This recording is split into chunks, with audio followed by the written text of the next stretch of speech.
I'm the executive director to no assistant director, so it's kind of funny. It's fine. It's better than being the assistant director to no director, so that'd be sad. I think. Any other questions? So I think, so keep it rolling. I think, so she might find it interesting what kind of common topics have come up, right? We've had we've intentionally brought in people with different points of view. You haven't been as diverse a group as we could be, right? I think has everyone been Caucasian so far? Like there's certain similarities. James. Yeah, James. Oh, James is here, that's right. I keep thinking like what, you Must have know, been the light. at one point I really want us to incorporate, I'm working with the Curbside Chronicle and Perfect. that community, and Yeah. and for different reasons we weren't able to connect with them for this process, but we will in the future. So, but there are certain socioeconomic similarities and so forth with our interviewees, and yet you've had different perspectives. So I'm wondering, what's a topic that you remember from one interview that Christina brought up today? Like what's a topic, like what's a common topic? Sidewalk. Yeah. So Bike- we make bike the city lanes. more, Walkable. yeah, more fluid, communal, whatever, Yeah. which would help me. I mean, I live in Yukon. I'm So sorry. driving over I'm here- sorry I dissed you earlier about your love for Bricktown. Oh, it's all right. I've lived in Oklahoma 6 months, so I'm learning. Okay, cool. As far as me and a commuter, Yeah. sometimes me and my wife, you know, we got kids and whatever, so trying to have a night out on Uptown 23rd is a bit of a stretch. Yeah. Mainly, an issue of that is the transportation. Right. Trying to find the parking, trying to find what we're gonna do, how do we get there, and oh, there's, you know, so I think that'll have an adjustment, at least for my niche of the demographic. Yeah.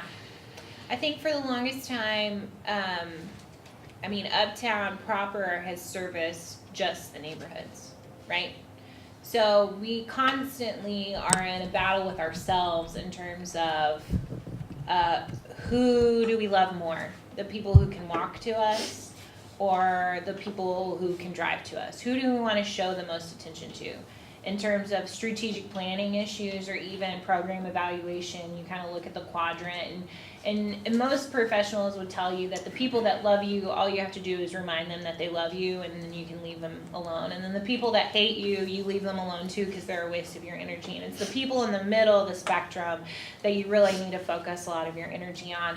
But for us, our neighbors have been the ones that have been our constant cheerleaders and our constant supporters, and so it's really hard for us to not want to service them first and then figure out how we can appeal all of those people driving in.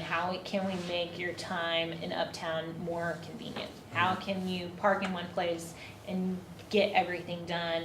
And that's gonna take a lot of time in terms of infill of businesses and services and things like that. But we have a grand strategic plan, but it's just working to get those things. And when oil is so low, a lot of people, especially here, we depend on their investments to help them invest more money. And so if their investments are low, then they're not investing their money or time into projects. And so we just kind of sit and wait and hope for $50 a barrel. So. You talked a lot about what's gained Yeah. as a result of neighborhood redevelopment. What's something that is lost? I think neighborhood identity is lost. I think, What? was that a good thing or a bad thing? No, that's what we're talking about. Okay. He's been preaching on that subject Yes. for a while. I think neighbor identity is very important, and it's a very delicate balance because you want to be able to grow and revitalize, but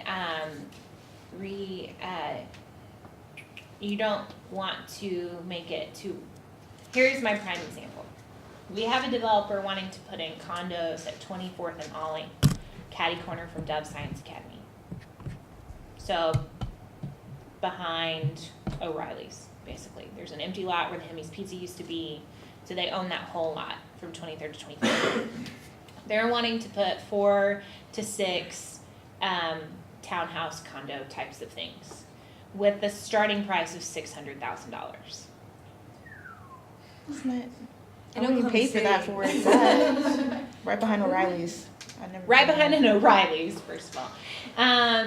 And when you see That the is person that lives across the street, you know, when I was at the traffic commission, they had to put in an appeal to have an extra street light put because that person is 100% in a wheelchair and they can't safely get out of their wheelchair, out of their car to get to their home because there's no sidewalk and there's no light. There's no street light there. So you have $600,000 townhomes going in across from homes where people probably lived for 60 years, maybe more, maybe less, and talk to me about not disrupting the neighborhood. I'm really cranky about it, if you cannot tell. And I am excited about development. I'm excited about growth, which sometimes I hate that word. But the idea of, first of all, I don't know who can afford a $600,000 townhome. That to me is just obnoxious, right? Second of all, it pains me to look at the historic homes, the historic bungalows in that area, and not just kind of get a little bit sad when those people are probably going to be priced out of their own home that they live in over time. So that's hard, is growing, but then keeping the community and the neighborhood intact. So we're lucky that we have strong neighborhoods like Heritage Hills, like Mesta Park, like Gatewood. They have their own historic significance and their own bougie ideals, right? So but at the same time, we're working with the ones that are on the north side. So we've got Jefferson Park, we've got the Paseo neighborhood, not the Paseo district, totally two different things. And then we have, what is this called? University Park. University Park. It's so small and I always forget. University Park, since it's next to a university, you think I would not forget that. And so you've got these houses are, you know, they're less in value. They're not the ones that people are buying and flipping and reselling for astronomical amounts of money. Those are people that are mostly low income. Those are the young families that are servicing or they're going to our elementary schools. So we want to keep those families. We want to keep that history. We want to keep those people in our neighborhood. So it's a constant balance of how can we make an impact, a positive change, and improvements without pricing out our current neighbors. And I don't know the answer to it. I read lots of books about it, but I couldn't tell you the answer. My master's is in public administration with an emphasis in city planning, and I can't tell you. I'm sorry. But it takes someone with a personal agenda, like myself, and a personal passion to make sure that you sure as hell know that I'll be at that city planning meeting whenever those developments try to go and get approved. And I will be there with a former director of HUD and a former project manager of HUD, and we will be there and we'll be like, not in our neighborhood. This is not appropriate. We'll be there. I don't know if we'll be heard.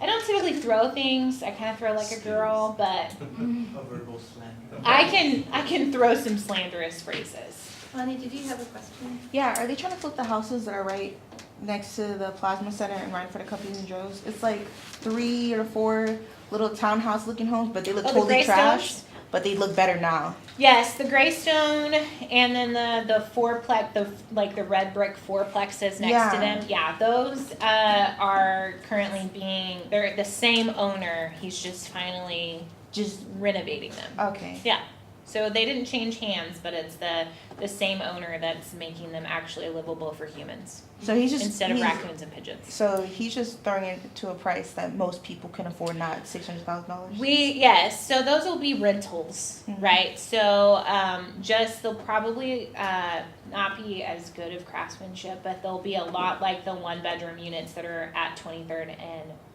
Robinson. So the same people that own and that bought the Tower Theater and all those buildings Joe's Pawn Shop and the Nesta building where Pizza 23 and Orange Leaf are. Mhm. They bought the 3 apartment buildings at the corner of 23rd and Robinson, which is going to be a huge impact because that is literally where I think I saw someone doing heroin for the first time in my life. Oh. Yeah. Tell us that story. What? Someone doing Heroin. heroin? Yeah, what was that? How old were you? Where were you? What I was it? probably 18, 19. You were a student I was a here? student here. Tell us that story. I may have been a little older. How old do you have to be to get into the Blue now? Do you have to be 21? I was probably 21. You have to think, I was a little farm girl, I didn't know what was going on. And literally the most scared I've ever been in my life, and I've been to Harlem, so I felt like I've been cultured. Don't talk to me about that, but my little 21-year-old self was really naive. And I just remember coming out of the Blue Note, and we were going to go to Taco Bell because it was late and we were probably drunk. And there were people at that bus stop, and there's actually a homeless man that sleeps on that bus stop that has been gone for a while, and he has recently come back.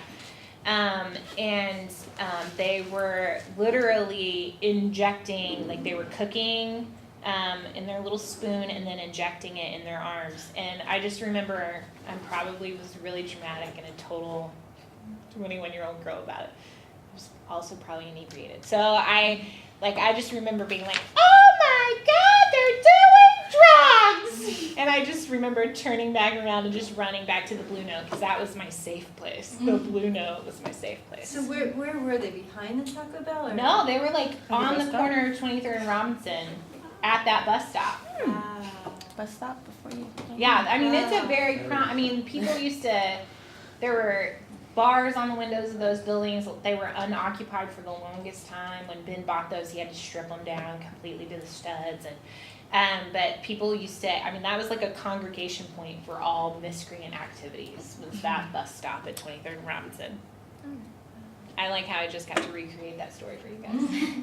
Hadn't thought about that in a long time. But I think about how far we've come, and those are just, I never now feel unsafe walking down 23rd Street. It's also my workplace. I'm always there every single day.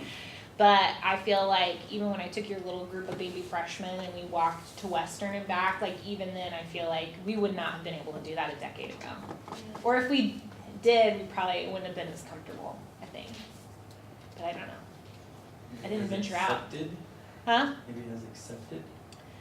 I think comfortable, because I remember my really good friend, Matt Wills, used to live in University Manor across the street, and he's a very athletic human, and so he would go out, and the only time he could find to train for the marathon was at 2 in the morning, and he would always come back and be like, well, there was domestic abuse at the corner of Gatewood and 18th, and there were shots fired. It was like he was his own police radar, because he would come back and tell me the activity and be like, did you have a good run? See you later, bye. So I obviously was not physically active, so I didn't have to worry about it. My mom would be like, I hope you're not running at 2 a.m. Mom, you think I'd be running? No. Cute, Carol.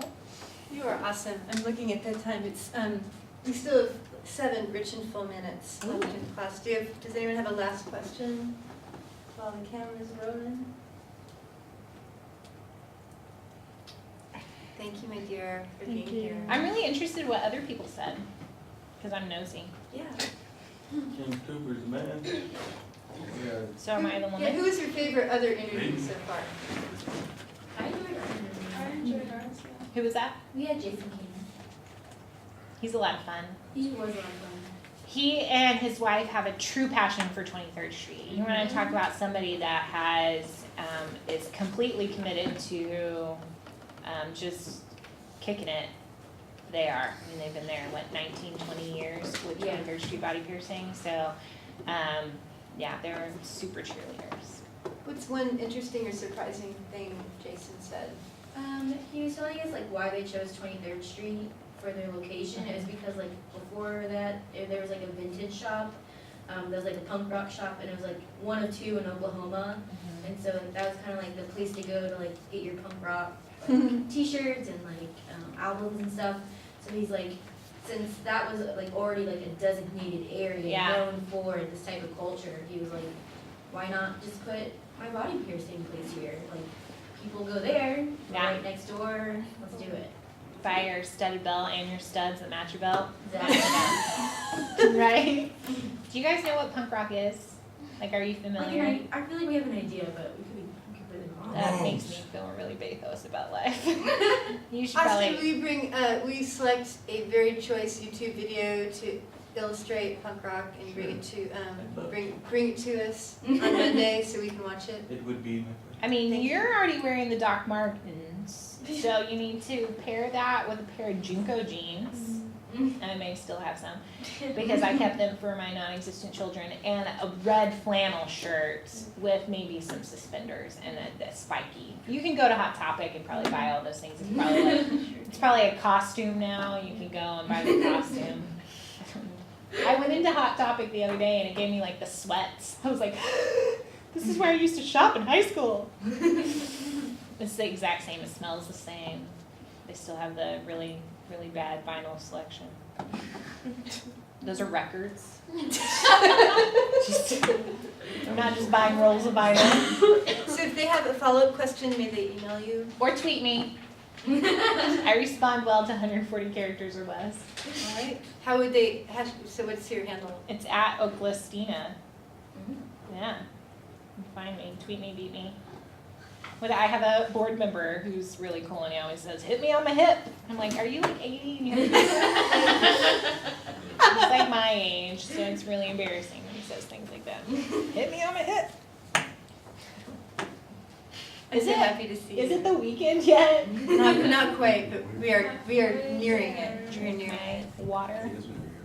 Let's give her a hand and Ken's wonderful questions. Yes. We have now completed 5.